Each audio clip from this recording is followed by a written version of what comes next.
बादशाह के जिसे यजीद कहा जाता था, जिसने सही को गलत, झूठ को सच, अंधेरे को उजाला और हलाल को हराम और हराम को हलाल करार दिया था। आप ये सोचते होंगे, हमारे बहुत सारे हिंदू भाई भी यहाँ तशरीफ़ रखते हैं, वो सोचते हैं कि ये हर साल ये लोग और ये चंद लोग या हुसैन कहकर किसे सलामी देते हैं, किसे याद किया करते हैं। तो याद रखिएगा, जब हिंदुस्तान में आज़ादी की ज़रूरत पड़ी तो महात्मा गांधी जैसी शख्सियत सामने आई। महात्मा गांधी ने सब कुछ निछावर करने के बाद हिंदुस्तान को आज़ाद कराया। 1400 साल पहले यही समाज जुल्म की जंजीर में जकड़ चुका था, यही समाज शोषण की आखिरी हदों पर पहुंच चुका था। इसी समाज में जुल्म और बर्बरियत अपनी आखिरी हदों तक पहुंच चुकी थी। उस वक्त ज़रूरत थी कि इस समाज को जालिम बादशाह से आज़ाद कराया जाए, इस समाज को उस बादशाह से आज़ाद कराया जाए जो बादशाह ये कहता था कि बहनों से शादी जायज़ है, जो बादशाह ये कहता था कि ज़िना इस्लाम में हराम नहीं है। यानी यजीद जैसा बादशाह कि जो हर चीज़ को, हर बुरी चीज़ को सही करार देता था, उस बादशाह के खिलाफ आवाज़ उठाने के लिए सन 61 हिजरी में 72 लोगों का एक गिरोह कि जिसका सरबराह हुसैन था, बुलंद हुआ और बुलंद होने के बाद ऐसी आवाज़ बुलंद की कि जिस आवाज़ ने यजीदियत को दबा दिया, जिस आवाज़ ने जुल्म का तख्ता पलट कर दिया। याद रखिएगा, करबला से पहले 2 गिरोह थे, एक गिरोह था शिया का, दूसरा गिरोह था सुन्नी का। मगर करबला के बाद दुनिया में सारे मसलक अलग हो गए और सिर्फ 2 मसलक उभर कर आया। एक मसलक था हुसैनियत का मसलक, दूसरा मसलक था यजीदियत का मसलक। यह ऐसा मसलक था कि जिस मसलक की बुनियाद 1400 साल पहले पड़ी और यह रहती दुनिया तक मसलक कायम रहेगा। याद रखिए, मेरा खिताब अपने उन हिंदू भाइयों से है जो भगवत गीता, ऋग्वेद, यजुर्वेद, सामवेद, अथर्ववेद और तमाम वेदों को पढ़ते हैं और जुल्म के खिलाफ आवाज़ उठाने का दर्स हासिल करते हैं।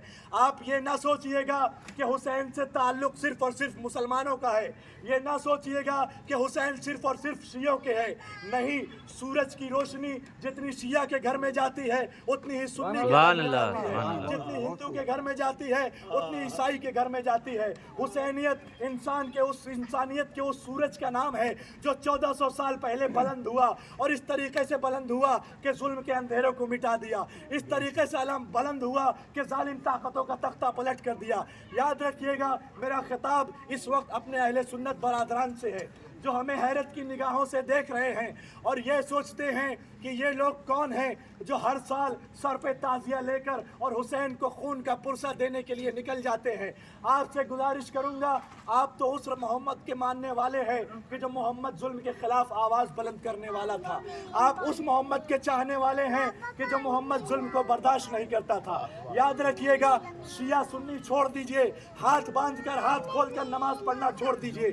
बस ये जान लीजिए, ये चंद लोगों का गिरोह है कि जो इसके लिए इकट्ठा हुआ है कि जो जुल्म के खिलाफ आवाज़ उठा रहा था। हम आपसे गुजारिश करेंगे, हो सकता है कि आपके मसलक के करीब आपके उलमाए कराम ने ये कहा हो कि मातम करना जायज़ नहीं है। हम आपसे नहीं कहते कि आप आइए और हमारे साथ मातम कीजिए, हम आपसे ये नहीं कहते आइए और हमारे साथ खून का पुरसा दीजिए। मगर ये इंसान की फितरत है कि जब इंसान कहीं जुल्म होता हुआ देखता है तो वो उसे मिटाने के लिए कदम आगे बढ़ाता है। ये चंद लोगों का गिरोह है कि जो जालिम के खिलाफ आवाज़ उठाने के लिए करबला से अपनी ताकत लेने के बाद निकला है। हम आपसे गुजारिश करेंगे, मसलक और मिल्लत की तमाम जंजीरों को तोड़ दीजिए, इसलिए कि करबला वो बुनियाद है, करबला ऐसी दरसगाह है कि जिस दरसगाह ने हमें हाथ खोलकर और हाथ बांधकर नमाज पढ़ने पर अलग नहीं किया, बल्कि 2 मसलक है, एक यजीदियत का मसलक और एक हुसैनियत का मसलक।